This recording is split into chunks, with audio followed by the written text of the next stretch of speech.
யாத்ராகமம் 17ஆம் அதிகாரம் 9, 10, 11 வசனங்கள்.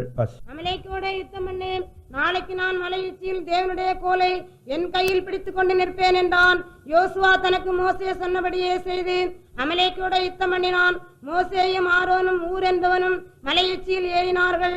மோசே தன் கையை ஏறெடுத்திருக்கையில் இஸ்ரவேலன் மேற்கொண்டார்கள். அவன் தன் கையை தாழ விடுகையில் அமலேக்கு மேற்கொண்டான். மோசேயின் கைகள் அசந்து போயிற்று. அவ்வளவுதான். இஸ்ரவேல் ஜனங்களை தேவன் நடத்தி கொண்டு வருகிற காலங்களில் நடந்த ஒரு சம்பவத்தை நாம் இப்பொழுது வாசிக்க கேட்டோம். Read about an incident the people of God இஸ்ரவேல் ஜனங்களை தேவன் நடத்தி கொண்டு வரும் பொழுது நடந்த ஒரு சம்பவத்தை நாம் வாசிக்க கேட்டோம். We read about an incident when the people of Israel were led by the law. தேவன் தன்னுடைய ஜனங்களை எகிப்திலிருந்து விடுதலையாக்கினது மாத்திரமல்ல, Not only the Lord God has delivered the people from Egypt, பாலும் தேனும் ஓடுகிற ஒரு கானான் தேசத்துக்குள்ளே அவர்களை கொண்டு செல்லும்படியாக அவர் வாஞ்சையாக இருந்தார். He had a desire to take them to the land which flow with honey and milk. ஒவ்வொரு தேவனுடைய பிள்ளைகளும் அந்த மகிமையான அனுபவத்தை ஆவிக்குரிய விதத்திலும் பூமிக்குரிய விதத்திலும் பெற்றுக்கொள்ள நாம் கடமைப்பட்டிருக்கிறோம். We children of God has to receive in the earthly and materially that blessing. ஒவ்வொரு தேவனுடைய பிள்ளைகளும் இரண்டு விதங்களிலே ஆசீர்வதிக்கப்பட்டவர்களாய் மாற வேண்டும். Each child of God should be blessed in two ways. ஒன்று, இந்த உலகத்துக்குரிய காரியங்களிலே அவர்கள் ஆசீர்வதிக்கப்பட்டவர்களாய் ஆசீர்வாதத்தின் சந்ததிகளாக காணப்பட வேண்டும். They should be the descendant of the earthly blessing. இந்த உலகத்தில் மாத்திரமல்ல, ஆவிக்குரிய உன்னதங்களில் உள்ள ஆசீர்வாதங்களினாலும் அவர்கள் ஆசீர்வதிக்கப்பட வேண்டும். Not only on this the blessing of the earth but also the spiritual blessing should be. இதைத்தான் வானத்தின் செல்வம் பூமியின் செல்வம் என்று நாம் வாசிக்கிறோம். We read about the riches of the earth and the heaven. We read here. ஒவ்வொரு தேவனுடைய பிள்ளைகளும் இந்த இரண்டு விதமான ஆசீர்வாதங்களினாலும் நிரப்பப்பட்டு வாழ்க்கையிலே முன்னேறும்படியாக தேவன் எதிர்பார்க்கிறார். God expects each child of God has to go forward filling with these two blessings. ஒவ்வொரு தேவனுடைய பிள்ளைகளையும் இந்த மார்க்கத்திலே கொண்டு சென்று அவர்களை ஒரு உயர்வான அனுபவத்திலே கொண்டு வர தேவன் காத்திருக்கிறார். God is waiting to take each child of God in this way and take them to the higher level. இது எகிப்திலிருந்து விடுவிக்கப்பட்டதான ஜனங்கள் ஒரு குறிக்கப்பட்ட காலம் வரை வனாந்திரத்திலும் பலவிதமான பாதைகளிலும் நடத்தப்பட வேண்டியதாயிருந்தது. The people those came out of the Egypt had to led in somewhere various paths and wilderness. ரட்சிக்கப்பட்ட தேவனுடைய ஜனங்களும் கூட பரலோகம் போய் சேருவதற்கு முன்பாக அவர்கள் பல பாதையிலே கொண்டு செல்லப்பட வேண்டியிருக்கிறது. The saved children of God has to take in various paths before they reach the heaven. இந்த பாதை ஒவ்வொருவருக்கும் ஒவ்வொரு விதமாக அமைகிறது.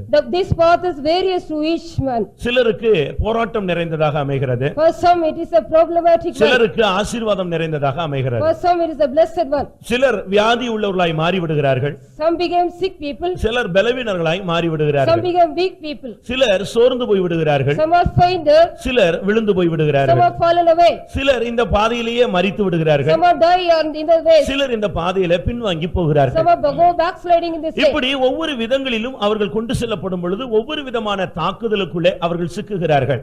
In each child of God when they take in each step they are attacked by each one. இங்கே தேவனுடைய ஜனங்கள் மொத்தமாக அவர்கள் பயணத்திலே போய் கொண்டிருந்த பொழுது when the people of God they totally went on a journey, அவர்கள் போய் சேர வேண்டிய தூரம் அதிகமாக இருக்கும் பொழுது when the distance was very far, இந்த நேரத்தில் அவர்கள் ஒரு யுத்தத்தை சந்திக்க வேண்டியிருக்கிறது. in that time they got to meet a battle. வாழ்க்கை ஒரு யுத்த களம்.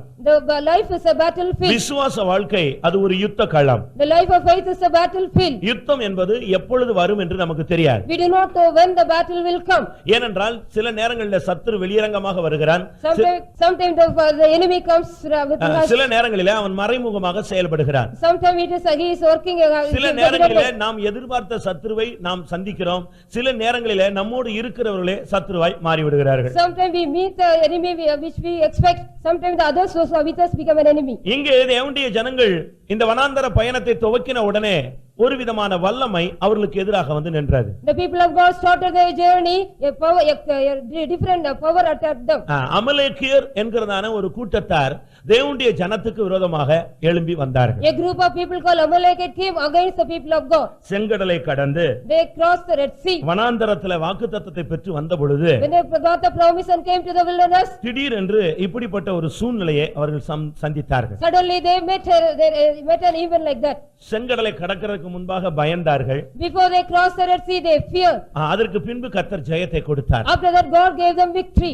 அவர்கள் ஆடினார்கள், பாடினார்கள், சந்தோஷப்பட்டார்கள். They danced and they sang and they rejoiced. இவ்வளவு நடந்த பின்பு திடீரென்று தண்ணீர் கசப்பாக மாறிவிட்டது. After some time, all this happened, the water became bitter. தேவன் அதையும் கூட மதுரமாக மாற்றி தந்தார். God even changed that into a sweet one. அதை தாண்டி அவர்கள் வந்த பொழுது After they crossed that one, திடீரென்று இந்த அமலேக்கிய வல்லமைகள் அவர்களை எதிர்கொண்டது. suddenly the Amalekian powers attacked them. ஒரு ஆவிக்குரிய மனிதன் என்று சொல்லுகிறவன் A spiritual man, எப்பொழுதுமே அவன் சத்துருவை எதிர்கொள்ள ஆயத்தம் உள்ளவனாய் இருக்க வேண்டும். he should be ready to always meet the enemy.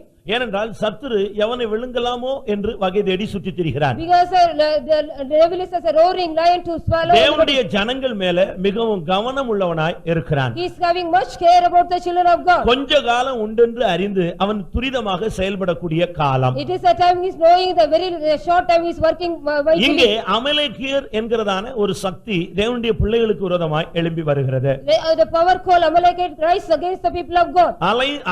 அமலேக்கியர் என்று சொன்னால் அலைந்து திரிகிற ஒரு கூட்டம் என்று வேதம் சொல்லுகிறது. The scripture says they are a roaming people called Amalekite. வேத அகராதியிலே நீங்கள் பார்ப்பீர்களானால் அவர்கள் அலைந்து திரிகிற ஒரு கோத்திரம். If you see in the another chapter, they are the tribe, they are roaming around. அவர்கள் சுற்றிக்கொண்டே இருக்கக்கூடிய ஒரு ஜிப்சி கூட்டம். They are the gypsy people, they are roaming around. அவர்கள் குறிக்கப்பட்ட இடத்துல எப்பொழுதுமே நிற்பதில்லை, இருப்பதில்லை. They never be in the same place where they are appointed. அந்த வல்லமை அது அலைந்து திரிந்து கொண்டே இருக்கும். The power will be always roaming around there. இந்த அலைந்து திரிந்து சுற்றி வருகிறது பிசாசுனுடைய ஒரு தன்மை. It is the nature of the devil, it roaming here and there. நீ எங்கே இருந்து வருகிறாய் என்று ஆண்டவர் சாத்தானிடத்தில் கேட்ட பொழுது, When God asked, where are you coming from? பூமி எங்கும் உலாவி அதன் எல்லைகளில் எங்கும் நான் சுற்றி திரிந்து வருகிறேன் என்று சொன்னான். I go around the world and round about it and came here, I said. யோபின் மேல் கவனம் வைத்தாயா என்று கேட்ட பொழுது, Have you kept the considered? நான் அவன் மேல் கவனம் வைத்தேன் என்று Yes, I சொன்னான். have kept my consideration. அப்படியானால் ஒவ்வொரு இடத்தையும் அவன் சுற்றி திரிந்து வருகிறதை நாம் வேதத்தின் வாயிலாக புரிய முடியும். Through that scripture we see he is roaming around there. ஒருவேளை உன்னுடைய வீட்டுக்கு கூட அவன் அடிக்கடி வரக்கூடிய ஒரு வாய்ப்பு இருக்கலாம். It may have a chance he will come to your house also. உன்னுடைய பிசினஸ்ல அவன் அடிக்கடி அலைந்து திரிந்து வந்து கொண்டிருக்கலாம். In your business as well, he is always coming. உன்னுடைய குடும்பத்துக்குள்ள இந்த ஆவியினுடைய அலைந்து திரிகிற அனுபவத்தை நீ பார்க்கலாம். You can see in your family the experience of the roaming. யாரோ என் வீட்டில நடந்து போகிறதை உணர்கிறேன். I feel somebody is walking in my house. ஏதோ ஒரு வல்லமை உலாவுகிறதை உணர்கிறேன். I feel some spirit is moving. ஏதோ என் பிள்ளைகளை அலக்களிக்கிறது. Something is tormenting my children. யாரும் எனக்குடைய கட்டுப்பாட்டுல இல்லை. Nobody is under my control. பிரியமானவர்களே, இதெல்லாம் அமலேக்கினுடைய சக்தி என்பதை நீங்கள் புரிந்து கொள்ள You வேண்டும். have to understand these are all the spirit of Amalekite. ஏன் இன்றைக்கு பிள்ளைகள் வீடுகளில் தரித்திருக்கிறது இல்லை? Why the children are not tarrying at home? ஏன் அநேக சகோதரிகள் வீடுல தங்கி இருப்பதில்லை? Why many brothers are not staying at home?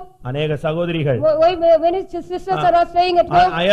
எத்தனையோ சகோதரர்கள் வீட்டில் இல்லாமல் சுற்றிக்கொண்டே வருகிறார்கள். அதுக்கு காரணம் என்ன? What is the reason why many brothers are roaming around? பிரியமானவர்களே, அமலேக்கின் வல்லமை அவர்களை தாக்கி இருக்கிறது. Because the Amalekite power has attacked them. அவர்களால வீட்டில ஜெபத்தோடு பரிசுத்தத்தோடு சமாதானத்தோடு இருக்க முடியாது. They can't be at home with prayer and peace. அவங்க வீடு வீடாக சுற்றி திரிய பழகுவார்கள் என்று தீமோத்தேயுல வாசிக்கிறோம். We read in Timothy they will start practicing அவங்களால வீட்ல இருக்க முடியாது. They can't be at home. வாலிபனா இருந்தாலும் சரி, வாலிப பெண் பிள்ளையாக இருந்தாலும் சரி. Whether they may be a youth boy or girl. இந்த ஆவி அமலேக்கினுடைய ஆவி. This is the spirit of Amalekite. இன்னொரு விதத்துல பார்க்கும் பொழுது, If we see in another way, இவன் ஏசாவின் பேரன் என்று சொல்லப்பட்டிருக்கிறார். it is the son of Esau. ஆதியாகமம் 36:12 இவன் ஏசாவுடைய சந்ததியில உள்ள ஒரு நபர். He is a person from the descendant of Esau. 2 Samuel 1 8 வசனத்திலிருந்து 10 வரை வாசிக்கும் பொழுது, When we see 2 Samuel 1:8 வரை வாசிக்கும் பொழுது, verse from 8 to 10. அங்கே என்ன சொல்லப்பட்டிருக்கிறது? What is said there? அபிஷேகம் பண்ணப்பட்டதான சவுலை கொன்று போட்டவன் இந்த அமலேக்கியன். This Amalekite only killed the Saul which was anointed. நீங்கள் முதலாவது சத்துருவை நீங்கள் பகுத்து அறிந்து கொள்ள வேண்டும். First of all, you have to discern the enemy.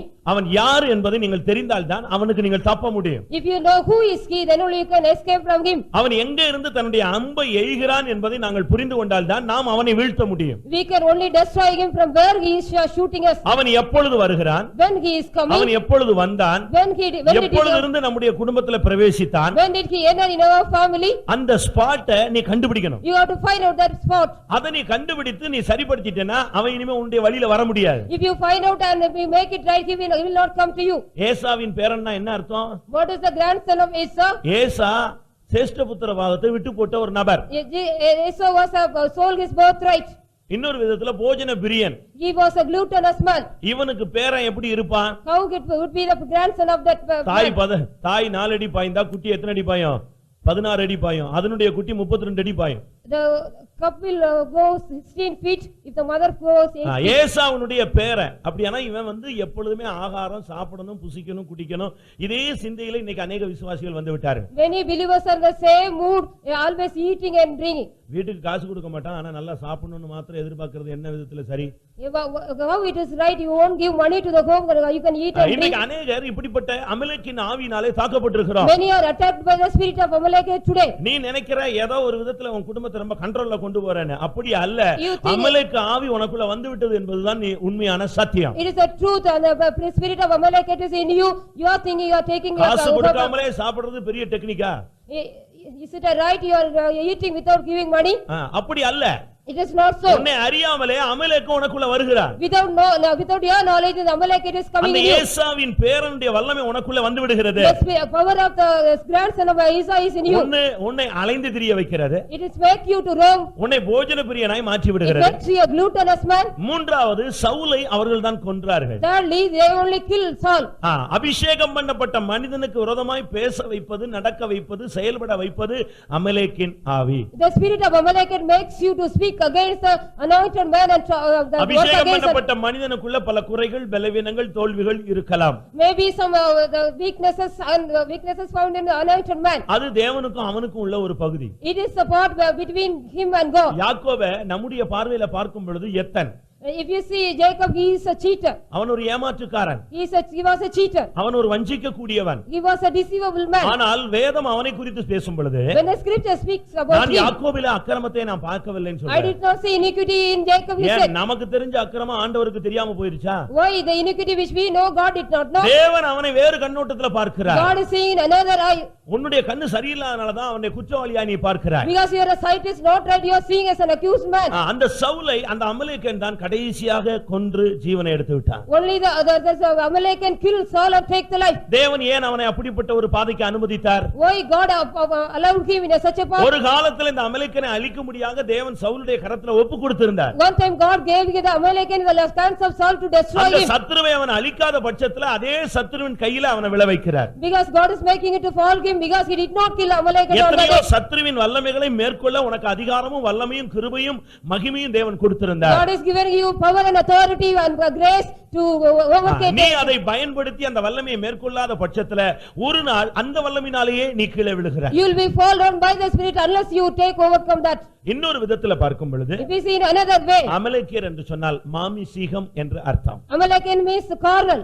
ஒரு தேவனுடைய பிள்ளை மாம்ச உலகில வாழும் பொழுது, மாம்ச சரீரத்துல இருக்கும் பொழுது அவனுக்குள்ள இந்த மாம்சத்தின் கிரியைகள் வருவது சகஜம். It is ordinary. A child of God in the world he will get a carnal nature. கலாத்தியர் 5ஆம் அதிகாரத்துல பார்க்கும் பொழுது மாம்சத்தின் கிரியைகள் யாவன என்று சொல்லப்பட்டிருக்கிறது. It is said upon Galatians 5, what are the deeds of the natural man? பகைகள், விரோதங்கள், விபச்சாரங்கள், வேசித்தனங்கள், கலியாட்டுகள், பொறாமைகள், இப்படிப்பட்ட பல அனுபவங்கள் சொல்லப்பட்டிருக்கிறது. Various experiences are set here. இந்த மாம்சத்தின் கிரியைகளை ஒரு மனிதன் ஆவியினாலே அழிக்க கடமைப்பட்டிருக்கிறார். A man should be ready to destroy this carnal nature. முதல் இந்த யுத்தம் தேவனுடைய பிள்ளைகளுக்கு விரோதமாய் எழுப்பப்படுகிறது. First of all, this battle is rise against the children of God. நீ ஞானஸ்நானம் பெற்றா இந்த வல்லமை உனக்கு விரோதமாய் எழும்பி வரும். If you receive the baptism, this power will come against you. இயேசு ஞானஸ்நானம் பெற்று கரையேறின உடனே அவர் ஆவியானவராலே வனாந்தரத்துக்கு கொண்டு போகப்பட்டார். சாத்தான் அவரை சோதித்தான். Satan tempted him when Jesus take baptism and was taken by the spirit to the wilderness. இங்கே மோசேக்கு விரோதமாய் அவனை பின்பற்றி வருகிற ஜனங்களுக்கு விரோதமாய் இந்த வல்லமைகள் எழும்புகிறது. This spirit powers are getting raised against மோசே என்று சொன்னால் ஜலத்திலிருந்து எடுக்கப்பட்டவன் என்று அர்த்தம். Moses means he was taken from the water. மோசே என்று சொன்னால் ஜலத்திலிருந்து எடுக்கப்பட்டவன் என்று அர்த்தம். It is a meaning Moses was taken from the water. ஜலத்திலிருந்து எடுக்கப்பட்டவர்கள் தான் நாம். We are taken from the water of blood. உலகத்திலிருந்து நாம் மீட்கப்பட்டவர்கள் என்பதை நாம் புரிந்து கொள்ள We வேண்டும். got to understand we are redeemed from the world. ஜலத்திலிருந்து கரையேறினவர்கள் என்பதை நாம் புரிந்து கொள்ள We வேண்டும். should understand we are come out of the water. இல்லாவிட்டால் சரியான விதத்தில் சொல்ல போனால் ஞானஸ்நானம் எடுத்தவர்கள். If we say in the right order, we have taken ஞானஸ்நானம் baptism. எடுத்த ஒவ்வொருவருக்கும் விரோதமாய் இந்த அமலேக்கிய வல்லமைகள் சாதாரணமாக எழும்பி வரும். Ordinarily, the spirit of Amalekite come rise against each people those who take baptism. அது உன்னை ஒரு இடத்துல நிற்க விடாமல் உன்னை சுழல வைக்கும். It will make you to roll with not make you to stand in place. இன்னைக்கு ரொம்ப விசுவாசிகள் டைம் பாசிங் சொல்றாங்க, நேரம் போகலன்னு சொல்றாங்க. Many people are saying for the time passing they don't get time. அப்ப என்ன அர்த்தம்? What is the meaning? அவனுக்கு ஜெப ஆவி இல்லன்னு அர்த்தம். He got no prayer, spirit of prayer. வேதத்துல கவனம் செலுத்த அவனுக்கு அறிவில்லாமல் இருக்கிறான்னு அர்த்தம். He has no knowledge to spend his time in the தேவனுடைய scripture. சந்நிதியை தேடக்கூடிய ஒரு மனப்பக்குவம் இல்லன்னு அர்த்தம். He had no mind to seek the presence of God. ஏன் நீ போய் கம்ப்யூட்டர்ல உட்கார்ந்து மணிக்கணக்கா அந்த விளையாட்டுகளையோ இல்லாவிட்டா வேற காரியங்களையோ பாக்குறேன்னு கேட்டா டைம் போகல. Because you are not having time sitting in the computer and making all the play games and everything. What is the reason? காரணம் என்ன? What is the reason? உனக்குள்ள ஜெப ஆவி கிடையாது. You have no spirit of prayer. அதனால உன்னுடைய time நீ அதுல ஸ்பெண்ட் பண்ணிட்டே So you இருக்க. are spending your time there. அடுத்ததாக Next, புசிக்கணும், குடிக்கணும், திருப்தியா இருக்கணும். you have to drink and eat and satisfied. இது ஒரு பொல்லாத ஒரு ஆவி. It is an evil spirit. இந்த ஸ்பிரிட் வந்த பிறகு அவன் என்னத்தை புசிப்போம் என்னத்தை குடிப்போங்கிற ஒரு கவலையில தான் இருப்பான். After the spirit come, he will be always worrying about what I can drink and what I can eat. மூன்றாவது Thirdly, மற்றவர்களை குற்றம் சாட்டுகிறது, மற்றவர்களை குத்தி பேசுகிறது, செயல்படுகிறது. it is speaking against others or accusing others. இது ஒண்ணுமே இல்லன்னா மாம்சத்தின் கிரியைகள் அவனை தீட்டுப்படுத்துகிறது. Or else the carnal nature is defiling him. இங்கே மோசே அந்த வல்லமைகளுக்கு எதிராக நிற்கிறான். Moses is standing against the spirit. ஒவ்வொரு தேவனுடைய பிள்ளைகளும் இந்த அமலேக்க சக்திகளை எதிர்த்து நிற்க நாம் கடமைப்பட்டிருக்கிறோம். We have the responsibility to stand against the spirit. பிசாசுக்கு எதிர்த்து நிற்கும்படியாக தேவன் நம்மை ஏற்படுத்தி வைத்திருக்கிறார். God has made us to stand against resist the devil. உனக்குள்ளே தேவனுடைய அபிஷேகம் கொடுக்கப்பட்டதனுடைய பல நோக்கங்களில் ஒரு நோக்கம் நீ பிசாசை ஜெயிக்க வேண்டும். You have to overcome the devil. There is anointing given to you. விசுவாசிக்கிறவர்களால் நடக்கும் அடையாளங்கள் யாவன? What are the wonders those who believe? ஒரு விசுவாசியினுடைய முதல் அடையாளம் என்ன? What is the sign of a believer first of all? Mark 16:17 என்ன சொல்லுகிறது? What Mark 14? விசுவாசிக்கிறவர்களால் நடக்கும் அடையாளங்கள் யாவன? முதலாவது ஃபர்ஸ்ட் அவன் விசுவாசினா என் நாமத்தினாலே பிசாசுகளை துரத்துவார். In my name they will chase the devils. ஒரு தேவனுடைய பிள்ளை விசுவாசி என்பதற்கு அடையாளம் அவன் பிசாசை துரத்தணும். He has to chase the devil. A child of God, it is a sign for him. இது அபிஷேகம் பெற்றவனுக்கு சொல்லப்படவில்லை. It is not said for the anointed man. விசுவாசிக்கிறவர்களால் நடக்கும் அடையாளங்கள் யாவன? What are the things which ஞானஸ்நானம் பெற்ற உடனே நீ விசுவாசி. when you take baptism you are a believer. நீ விசுவாசி ஆன உடனேயே நீ பிசாசை துரத்தலாம். If you are a believer you can chase the devil. இயேசு கிறிஸ்து போய் பரத்துக்கு போய் 10 நாள் கழித்து தான் பரிசுத்த ஆவியானவர் இறங்கினார். The Holy Spirit came down when Jesus came taken up to the heaven. ஆனால் அதற்கு முன்பாகவே இயேசு உலகத்தில் இருக்கும் பொழுதே தம்முடைய சீஷர்களை அனுப்பினார். அவர்கள் பிசாசுகளும் எங்களுக்கு கீழ்ப்படிகிறது என்று வந்து சொன்னார்கள்.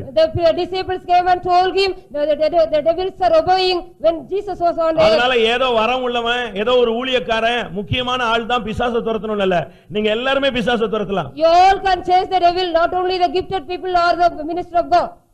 கரண்ட் லைன் போயிட்டு இருக்கும்போது நீங்க இன்சுலேஷனோட கை வைக்கலாம். You can touch the insulation when the current is passing on. Insulation இல்லாம தான் என்ன செய்ய கூடாது? Without கை insulation. வைக்க கூடாது. You should not keep your hand without insulation. லைன்ல நேரா கை வச்சாதான் உன்னை தூக்கி அடிச்சிரும். If you touch it will attack you. மற்றபடி நீ இன்சுலேஷனோட வயர்ல நீ பிடிச்சா என்ன செய்ய போறது இல்ல, உன்னை ஒண்ணும் செய்ய போறது With the இல்ல. insulation if you touch it will not attack you. சரியான பரிசுத்தத்தோடு விசுவாசத்தோடு நீ பிசாசை எதிர்கொள்ளலாம் என்று நான் உனக்கு சொல்லுகிறேன். I tell you with the correct holiness and faith you can attack the உனக்குள்ள devil. பலவீனங்களையும் தோல்விகளையும் பாவத்தையும் விபசாரங்களையும் வேசித்தனங்களையும் வைத்துக்கொண்டு நீ அதுல கை வைக்கும் பொழுதுதான் உன்னை தூக்கி எறிந்து விடுகிறது. When you keep the hand with unfilthiness and all evil thing, the devils attack you. இங்கே ஒரு யுத்த களத்தை நாம் பார்க்கிறோம். We see a battlefield here. ஒவ்வொருவரும் இந்த காலை வேளையில பலவிதமான யுத்த களத்தோடு அந்த சிந்தனையோடு தான் நாம் வந்திருக்கிறோம். We have come here with a various battle mind. ஒவ்வொரு மனிதனுக்கும் பல பிரச்சனைகள் இருக்கிறது. Each man got various problems. அவனுக்கு மனைவி ஒரு பிரச்சனையாக மாறி விடுகிறாள். His wife is a problem to him. புருஷனே ஒரு பெரிய யுத்த எதிரியாக மாறி விடுகிறார். His husband is a great enemy to God. பிள்ளைகளே ஒரு சிலருக்கு எதிரிகளாக The children மாறுகிறார்கள். are become enemies to them. ஒரு சில பிள்ளைகளுக்கு பேரண்ட்ஸை பார்க்கிறதுக்கே பிடிக்கல. Many children do not like to honor their parents. அந்த அளவுல சத்துருத்துவத்தை பிசாசு வளர்த்து விடுகிறார். The enmity the devil brings here. இங்கே அமலேக்கியருக்கும் தேவனுடைய ஜனங்களுக்கும் ஒரு யுத்தம் சம்பவிக்கக்கூடிய ஒரு சூழ்நிலை. It is a circumstances, a battle is between the children of God and the Amalekite. நாம் ரட்சிக்கப்படாமல் இருந்திருந்தால் If we have not saved, நாம் என்ன செய்திருப்போம்? what we could have done? நம்முடைய யுத்தங்களை நாம் மாம்சத்தின்படி சந்தித்திருப்போம். We have met the battle in carnal way. கெட்ட வார்த்தை பேசி இருக்கலாம். We might have spoken the bad words. நம்முடைய வாய் பேசாது கைதான் பேசுன்னு சொல்லுவோம். Our hands and legs might have spoken. இப்படி எல்லாம் நமக்கு ஒரு நாள்ல கை பேசிச்சு, வாய் பேசிச்சு, கால் பேசிச்சு. All our legs and hands and all the organs were stopped. ஆனால் இப்பொழுது நாம் வந்த பின்பு After we got saved, நமக்கு கையும் பேசாது, வாயும் பேசாது. our mouth and hands will not talk. பேசாதுன்னு இல்ல, பேசக்கூடாது. It should not talk. அப்படி பேசிச்சுன்னா நீ இந்த உலகத்துக்குரியவனாக மாறிவிட்டாய் என்று அர்த்தம். If it talks, you have become the of this world. இங்க ஒரு பெரிய சத்துரு கூட்டம் ஆயிரக்கணக்கான ஜனங்களோடு எதிர்த்து நிற்கும் பொழுது மோசே சொல்லுகிறான், இந்த யுத்தத்தை எப்படி சமாளிப்பது என்று. How can we manage this battle when thousands of people get against them? இந்த காலவெளியில எத்தனை பேர் வேதனையோடு வந்திருக்கிறீர்கள்? How many of you are here with a grief? எத்தனை பேர் போராட்டத்தோடு How வந்திருக்கிறீர்கள்? many of you are here with a struggle? சத்துருத்துவம் அதிகரித்துக் கொண்டிருக்கிறது என்று எத்தனை பேர் யோசித்துக் How many கொண்டிருக்கிறீர்கள்? of you are thinking the enmity is more? இன்றைக்கு வேதவசனத்தின் ஆதாரத்துல சத்துருவை மேற்கொள்ளக்கூடிய வழியை நாங்கள் உங்களுக்கு போதிக்கிறோம். We are telling you the truth or how you can overcome the devil with the words. வேதத்தின் மூலமாக இல்ல வேத வசனத்தின் மூலமாக நாம் எப்படி ஜெயிப்பது? Now through the word of God, how we can overcome him? நீ ஜெபிக்கிறாய், You are praying, நீ உபவாசிக்கிறாய், you are fasting, நீ கண்ணீர் விடுகிறாய், you are shedding a பல tear, இடத்துல லெட்டர் போட்டு எழுதி போட்டு ஜெபிக்க சொல்லுகிறாய், you are making others to pray by writing பல letters. ஊழியர் இடத்துல போய் உன்னுடைய பிரச்சனையை சொல்லி ஜெபிக்க சொல்லுகிறாய். You want to go to the workers and tell your problem. யாரெல்லாம் தெரியுமா அவ்வளவு பேருக்கும் லெட்டரும் காணிக்கையும் அனுப்பி என்னெல்லாமோ செஞ்சு பார்க்கிற. You are sending the offering and whatever the things you take, the steps you take. இன்னைக்கு நம்ம ஆளுங்க எல்லா இடத்துக்கும் லெட்டர் போடுறாங்க. When our people are writing letters to all, நம்ம பாஸ்டர்ஸ் தவிர இன்னும் எவ்வளவோ பாஸ்டர்ஸ்க்கு போட்டுட்டே இருக்கான். they are giving letters to the other pastors than ours. Letter தான் பெரிய இருக்க தவிர சத்துரு குறைஞ்ச மாதிரி தெரியவே The இல்லை. letters are increasing but not the enemy decrease. ஏன்? Why? நீ செய்ய வேண்டிய ஒரு ப்ரொசீஜர் இன்னும் இருக்கு. There is a procedure you have to do. யுத்தத்தை மேற்கொள்ளக்கூடிய வழியை நீ கத்துக்காம யுத்தத்திலிருந்து தப்பி போகிற வழியவே நீ பார்த்து கொண்டு வருகிறாய். You are only escaping the way to go from the battle. How to escape நீ from the battle? தப்பி போன உடனே அடுத்த சத்துரு இன்னொரு இடத்துல உன்னை மடக்குறான். If you are escaping, the other enemy is நீ meeting திரும்ப another இன்னொரு way. பாதைக்கு வரும் பொழுது பழைய சத்துரு அங்கே எதிர்கொள்கிறான். Again, the old enemy is meeting you. இப்படி உனக்குள்ளே அந்த போராட்டங்கள் வந்து கொண்டே இருக்கிறது. So often the problems are coming against you. இதுக்கு என்ன செய்ய முடியும்? What can we do for this? நீ தப்பி போறதில்ல, சத்துருவை எதிர்த்து நீ ஜெயித்து விட வேண்டும். You should not escape but you have to overcome. இதுதான் கிறிஸ்தவ வாழ்க்கை. It is a Christian life. சிலுவையிலிருந்து தப்பி போக முடியாது.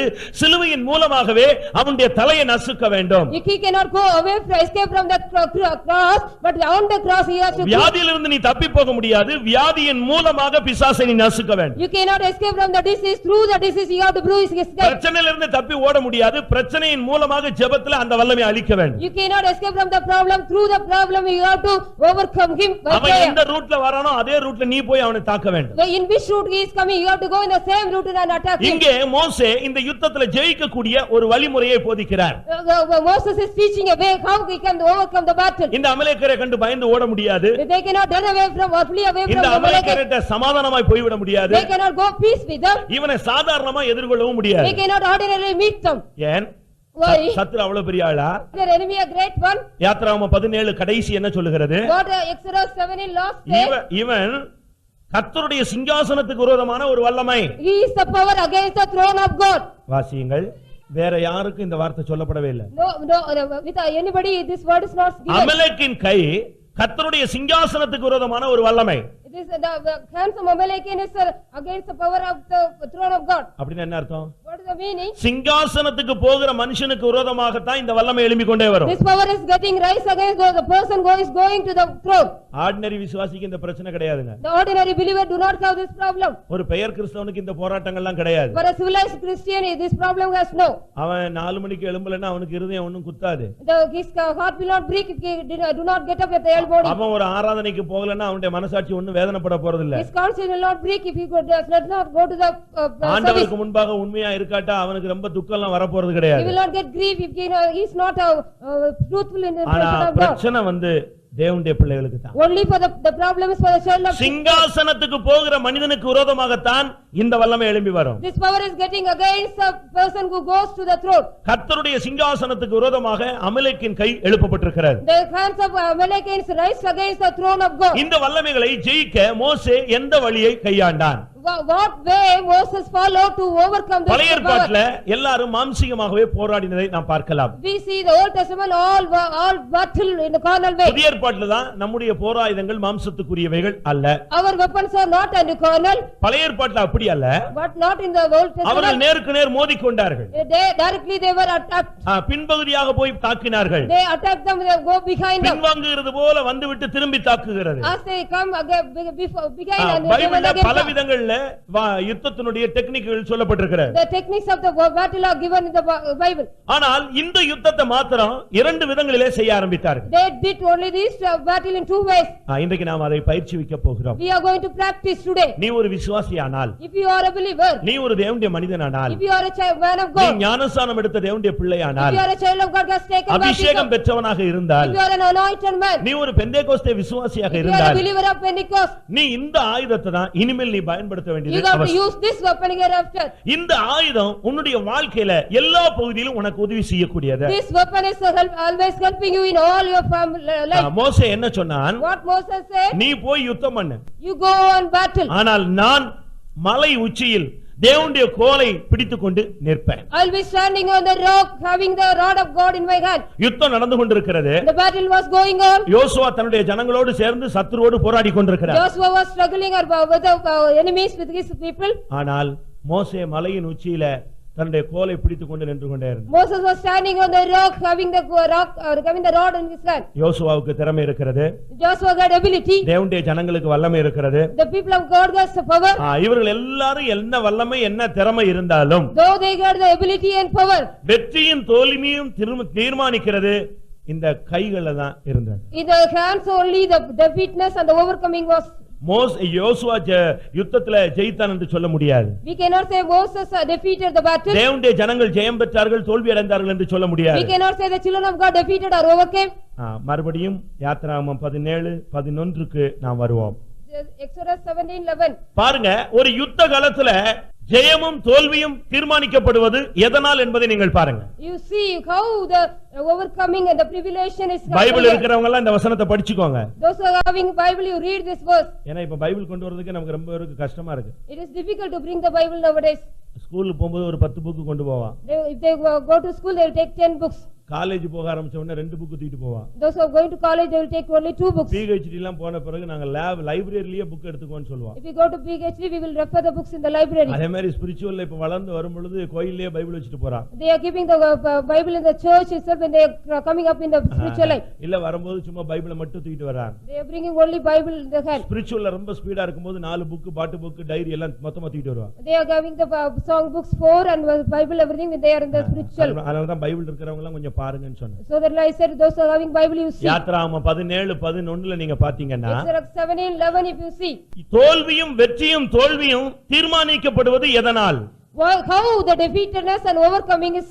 மோசே தன்னுடைய கையை ஏறெடுத்திருக்கும் பொழுது இஸ்ரவேலர்கள் ஜெயிக்கிறார்கள். When Moses held up his hand, the people of Israelite prevailed. அவனுடைய கையை அவன் தாழ விடும் பொழுது இஸ்ரவேலர்கள் தோல்வி அடைகிறார்கள். When he let down his hand, the இல்லாவிட்டால் சத்துரு ஜெயிக்கிறான். Amalekite prevailed. பிரியமானவர்களே, இதுதான் உண்மையான சத்தியம். It is a truth. நான் ரொம்ப பெருசா உங்களுக்கு சொல்ல போறதில்ல. சிம்பிள் கான்செப்ட், ஆனா இதுமேல் நீங்கள் ஜெயிக்கக்கூடிய ஒரு concept. It is a simple concept we are going to overcome now. ஆவிக்குரிய தேவனுடைய ஜனங்கள் இத நீங்க புரிந்து கொள்ளுங்க. The spiritual children of God has to understand this. யோசுவா யுத்த களத்தில் நின்று கொண்டிருந்தாலும், Though Joshua was standing in the battle, அமலேக்கு யுத்த களத்தில் போராடி கொண்டிருந்தாலும், many are struggling in the battle. ஆயிரக்கணக்கான ஜனங்கள் யுத்தத்தில் போராடி கொண்டிருந்தாலும், Thousands of people are struggling in the battle. ஒரே ஒரு மனுஷனுடைய கையினுடைய தூக்குதலிலும் இறக்குதலிலும் தான் வெற்றியும் தோல்வியும் அமைந்து விட்டது. The overcoming and the defeatedness is in the one man's hand. இதுதான் உண்மையான தேவனுடைய திட்டம். This is the true plan of God. எந்த யுத்தத்திலும் நீ ஜெயிக்க வேண்டுமானால் உன்னுடைய கைகளை நீ மேலே தூக்க வேண்டியது அவசியம். It is necessary you have to hold up your hands to overcome any battle. பழைய ஏற்பாட்டிலும் சரி புதிய ஏற்பாட்டிலும் சரி தன் கைகளை தேவனை நோக்கி ஏறெடுத்த ஒவ்வொருவரும் ஜெயித்திருக்கிறார்கள். In the Old and New Testament, those who held up their hands, they overcome.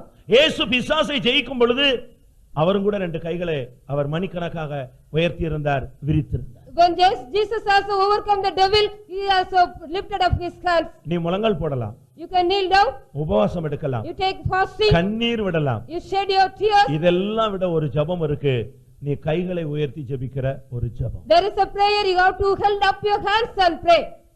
அதுதான் உன்னுடைய வாழ்க்கையினுடைய வெற்றியையும் தோல்வியையும் தீர்மானிக்கக்கூடிய. It only appoint your defeatedness or the overcoming. எந்த சத்துருவா இருந்தாலும் நீ தேவனை நோக்கி கையை எடுத்துட்டா அவன் கீழே விழுந்தான். Whatever devil it may be, if you raise up your hands to God, he will fall down. ஒவ்வொரு தேவனுடைய பிள்ளைகளும் நீங்கள் யுத்தத்துல ஜெயிக்க உங்களுடைய கைகளை தேவனுக்கு நேராக நீங்கள் உயர்த்த வேண்டும். Each child of God has to overcome the battle. You have to raise up your hands. இவன் தன் கையை உயர்த்தி இருக்கும் பொழுது இஸ்ரவேல் ஜெயிக்கிறார்கள். When he held up his hand, the Israelites prevailed. கொஞ்ச நேரம் ஆன உடனே அந்த மனுஷன் கை என்ன செய்யும்? After some time, what will happen to his hands? எல்லா மனுஷனுக்கும் கை வலிக்கத்தான் செய்யும். All the hands will pain. ஆனா கை வலிக்கிறத பார்த்தா தோல்வி நிச்சயம். If you get the hands of paining, you will get the defeatedness. இன்னைக்கு எத்தனை பேர் கைகளை உயர்த்தி ஜெபிக்கிற ஒரு பழக்கத்தை நீங்கள் பயிற்சித்திருக்கிறீர்கள்? How many of you have practiced raising up your hands and pray?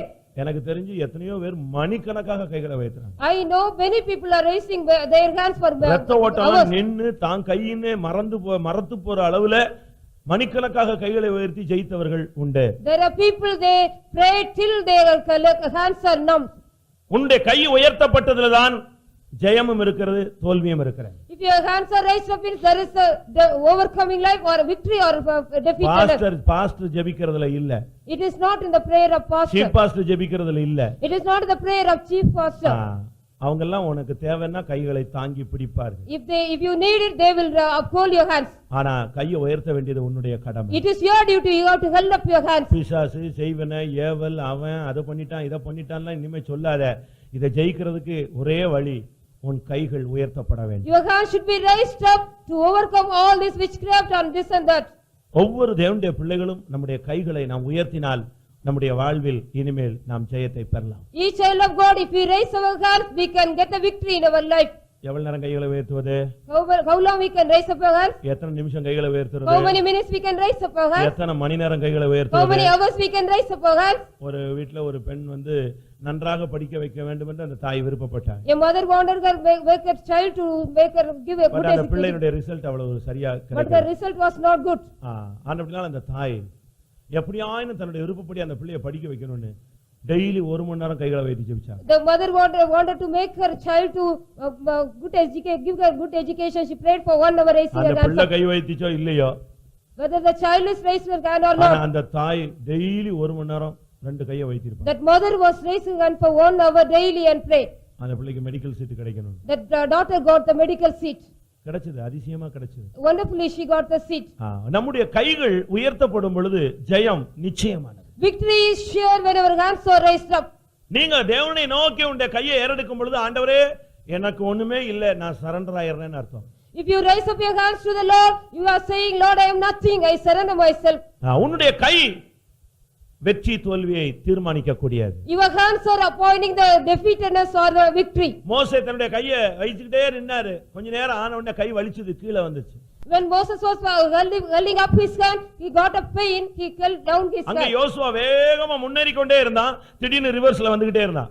Joshua was going forward, then suddenly he came back. அவன் திரும்பி மோசேயை பார்த்தா மோசேனுடைய கை எங்க வந்துட்டு இருக்கு? He turned கீழே behind. போய் கொண்டே இருக்கு. He turned behind the Moses hand was இதை going down. ஆரோனும் ஊரும் பார்த்தாங்க. ஓடி போய் ஒரு கல்லை எடுத்து மோசே அந்த கல்லை உட்கார வச்சு 2 பேரும் 2 கையையும் தூக்கி பிடிச்சிட்டாங்க. Aaron and Hur watched them and they ran and held their இந்த hands up. 2 கையும் உயர்த்தி தூக்கி பிடிச்ச உடனே கண்டினியூவா யோசுவா ஜெயித்து கொண்டே வந்தான். When they raised their hands, continuously Joshua was defeating. அந்த சத்துருவை முறியடிக்கிற வரை மோசேயினுடைய கைகள் அதே நிலையில இருந்தது. Till they were destroying the enemy, the hands were in the same level. யாத்திராகமம் 17:12 நீங்கள் இந்த சத்தியத்தை படித்துக் You கொள்ளலாம். can study the truth in ஆரோனும் Exodus. ஊரும் போய் ரெண்டு பேரும் கல் எடுத்து போட்டு அங்கே ரெண்டு பேரும் அவனுடைய ரெண்டு கைகளை தாங்கினார்கள். Aaron who stayed up his hands and uphold his hands. சத்துருவை முறியடிக்கிற வரைக்கும், Till they destroy the enemy. சூரியன் அஸ்தமிக்கும் வரைக்கும் Till the sun set. அவனுடைய கைகள் இரண்டும் ஒரே நிலையில இருந்தது. Their hands were in the same level. அவன் புசிக்கணும்னு யோசிக்கவில்லை, He did not want to eat. அவன் குடிக்கணும்னு He did யோசிக்கவில்லை, not want to drink. கொஞ்ச நேரம் அப்படி காலார நடந்துட்டு வரலாம்னு யோசிக்கவே He இல்ல. did not want to walk a little time. அவனுடைய சிந்தை முழுதும் என்னுடைய ஜனங்கள் ஜெயிக்க வேண்டும், His all thought was my people should என்னுடைய overcome. ஜனங்கள் ஜெயிக்க வேண்டும், My people should overcome. என்னுடைய யுத்தம் ஜெயமாய் மாற My வேண்டும்.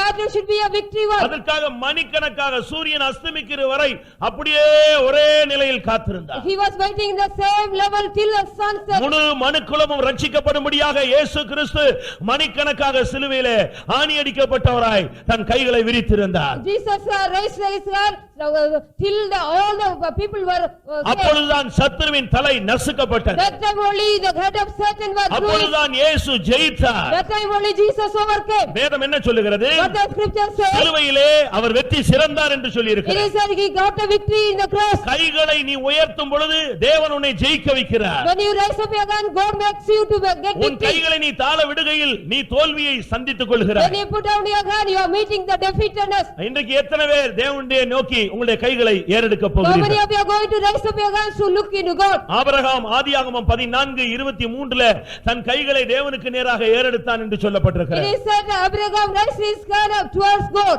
ஒவ்வொரு தேவனுடைய பிள்ளைகளும் நாம் நம்முடைய கைகளை ஏறெடுக்க வேண்டும்.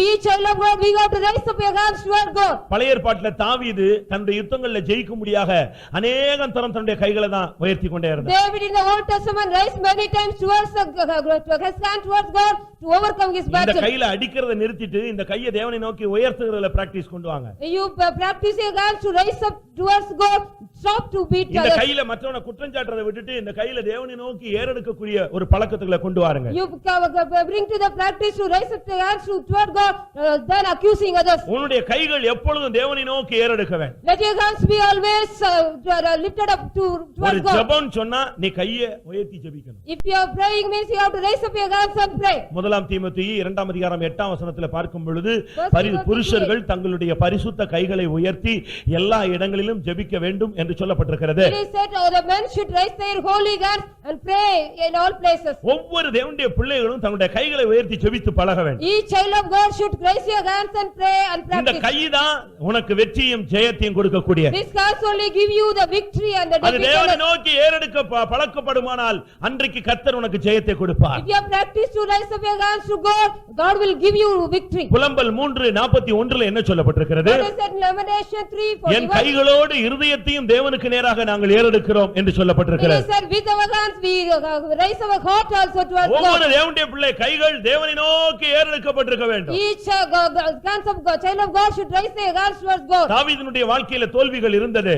In the life of David there were ஆனால் யுத்தத்தில் அவனுக்கு தோல்வியே கிடையாது. but the battle he got no failure. Personal லைஃப்ல அவனுக்கு தோல்வி இருந்தது In உண்மை. his personal life he got failure. ஆனால் அவன் எதிர்கொண்ட சத்துருக்களை அவன் ஒரு நாளும் விட்டு விட்டதே He கிடையாது. did not leave the enemies when they came against எல்லா him. இடங்களிலும் அவன் ஜெயித்துக் கொண்டே வந்தான். All places he overcame. பிரியமானவர்களே, அதுக்கு காரணம் என்ன? What was the reason for that? அவன் கைகளை உயர்த்தி அந்த மோசேயினுடைய பழக்கத்தை தனக்குள்ளே கொண்டு வந்தான். He got the practice of Moses in him by raising his hands. அந்த பழக்கத்தை அவன் ஒரு கால் நிறுத்தவே இல்லை. He did not stop that practice in his life. ஒவ்வொரு தேவனுடைய பிள்ளைகளும் நாம் இதை பிராக்டீஸ் பண்ண வேண்டியது அவசியம். It is necessary each child of God has to practice this in நீங்கள் your எத்தனை life. பேர் இன்றையிலிருந்து இந்த ஜெயத்தை பெற்றுக்கொள்ள போகிறீர்கள்? From today you are going to get that victory. 77ஆம் சங்கீதம் 2ஆம் வசனத்தில் தாவீது சொல்லும் பொழுது, When David says in 77 Psalms 2, இரவிலும் என் கை தளராமல் விரிக்கப்பட்டிருந்தது.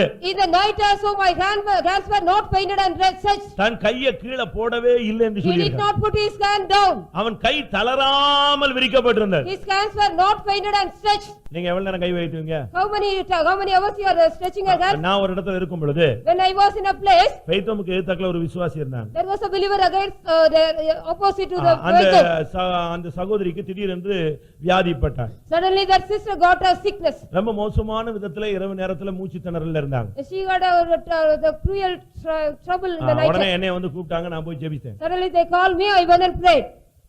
நான் போய் ஒரு 5 நிமிஷம் ஜெபிச்சிட்டு வந்தேன். நான் போய் 5 நிமிஷம் I ஜெபிச்சுட்டு வந்தேன். prayed for 5 minutes and came. திரும்ப நான் வந்து தூங்கிட்டேன். After that I slept. திரும்ப ஒரு 1/4 மணி நேரம் கழிச்சு வந்து கூப்பிட்டாங்க, ரொம்ப சீரியஸ் ஆயிட்டாங்க. After 15 minutes they came and called me. It was serious. திரும்பி போய் கொஞ்ச நேரம் ஜெபிச்சுட்டு நான் திரும்பி வந்துட்டேன். After some time I went and prayed for a little time and திரும்ப came. கொஞ்ச நேரம் கழிச்சு வந்தாங்க, போயிரும் போல் இருக்கு. After some time they came and told me it will go. நான் அது வரைக்கும் ரொம்ப அசால்ட்டாவே இருந்தேன். Till the time I was assault. ஏன்னா இது வியாதி தானே, இது சரியாயிடும். There's only sickness, it will become all right. ஆனா நேரம் ஆக விகரசா மாறிட்டே போயிருக்கு. When the time was going on, it was vigorous. எனக்குள்ள ஒரு தூண்டுதல். I got முழங்கால முடக்கு, முழங்காலை முடக்கு. I kneel down. கைகளை உயர்த்து. You raise your hands. நான் உடனே அப்படியே அந்த ஃபேமிலியோட சேர்ந்து அங்கேயே முழங்கால் போட்டு கைகளை உயர்த்து. With that family I knelt down and stretched my hands. கையை கீழவே போடல. I did not put my hands down. ஒரு 20-25 நிமிஷம் கைகளை வைத்திருப்போம். 25 minutes I stretched my hands up. கண்டினியூவா அதே பிரேயர்ல அப்படியே நின்னுட்டே இருக்கும். Continuously I was praying. ஒரு 20-25 நிமிஷம் கழிச்சு எப்படி இருக்குன்னு கேட்டேன். After 25 minutes I asked how it is. அது நார்மலுக்கு வந்து தூங்கிருச்சுன்னு சொன்னாங்க. She became normal and slept. யோசிச்சு பாருங்க. You think it. இத முதல்லயே செஞ்சிருந்தா 3 ட்ரிப் எழும்பி வர வேண்டிய அவசியம் If கிடையாது. I could have done it first, I couldn't get a chance. நாம் முதலாவது இந்த சத்துருவை மேற்கொள்ளக்கூடிய சத்தியத்தை புரிந்து நாம் அவனை மேற்கொண்டு விட வேண்டும். First of all, we have to understand the truth, how we have to overcome him. பரவாயில்லை, இதுவரைக்கும் நீங்க அந்த பழக்கத்துல இல்லாவிட்டாலும் இனிமேல் இந்த பழக்கத்தை நீங்க பிராக்டிஸ்ல கொண்டு வாங்க. You bring to practice here after if you don't have நீ the practice. சர்ச்சில ஜெபிச்சாலும் சரி, வீட்ல ஜெபிச்சாலும் சரி, ரோட்ல ஜெபிச்சாலும் சரி, உன்னுடைய கைகளை தேவனை நோக்கி ஏறட்டு. Where you pray, whether in the church or the road or the house, you stretch your hands up and pray. 134ஆம் சங்கீதத்துல உங்கள் கைகளை பரிசுத்த ஸ்தலத்துக்கு நேராக எடுத்து நீங்கள் ஸ்தோத்திரியுங்கள் என்று சொல்லப்பட்டிருக்கிறது. It is said that you have to raise up your holy hands towards the sanctuary and praise. ஒவ்வொரு தேவனுடைய பிள்ளைகளும் இதை நீங்கள் பழக்கத்துல கொண்டு வர வேண்டும். Each child of God has to bring it to practice this. பழைய ஏற்பாட்டுல நாம் பார்க்கும் பொழுது அந்தி பலிகள் செலுத்தப்பட்டது. In the Old Testament, the evening offerings were offered. அந்தி சந்தி மத்தியான வேளைகளில் நான் உம்மை நோக்கி கூப்பிடுகிறேன் என்று தாவீது சொன்னார். David says in the afternoon, morning and evening I call upon you. 141ஆம் சங்கீதம் 2ஆம் வசனத்துல பார்க்கும் பொழுது When we see in 141 Psalms, என்னுடைய கையெடுப்பு அந்தி பலியாக உமக்கு ஏறெடுக்கப்பட கடவுதுன்னு சொல்றார். by the stretching of hands, let it be நம்முடைய கையெடுப்பு தான் ஆண்டவருக்கு முன்பாக அந்தி பலியாக போய் சேருகிறது. our raising up hands should be the evening offering.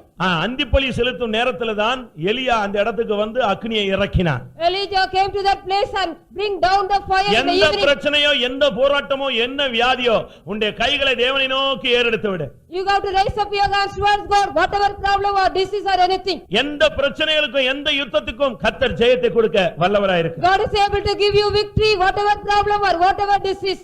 இதைத்தான் செப்பனியா சொல்லுகிறான், உன் கைகளை தளர விடாதே. This only Zephaniah says, don't make your hands faint. பிரச்சனை அதிகரிக்கலாம், பலவீனம் கூடிக்கொண்டே இருக்கலாம், ஆனா உன் கையை தளர விட்டுறாதே. You don't faint your hands, you may be getting the problem more or the வெற்றியின் தோல்வியும் உன் கையில உள்ள பேலன்ஸ்ல தான் இருக்கு. the failures and the victories in the balance of your hand. இன்னைக்கு உனக்கு பிரச்சனை இருக்கா? Do you have the problem உனக்கு today? விரோதமா யாராவது போராடி கொண்டிருக்கானா? Is anybody struggling against you? அவனை திசை திருப்பணுமா இல்லாவிட்டா அவனை இல்லாமலே மாற்றணுமா? To turn him or make him not? ஒரே வழி, நீ தேவனை நோக்கி உன்னுடைய கையை எடுத்துறணும். Only one way, you have to stretch your hands towards God.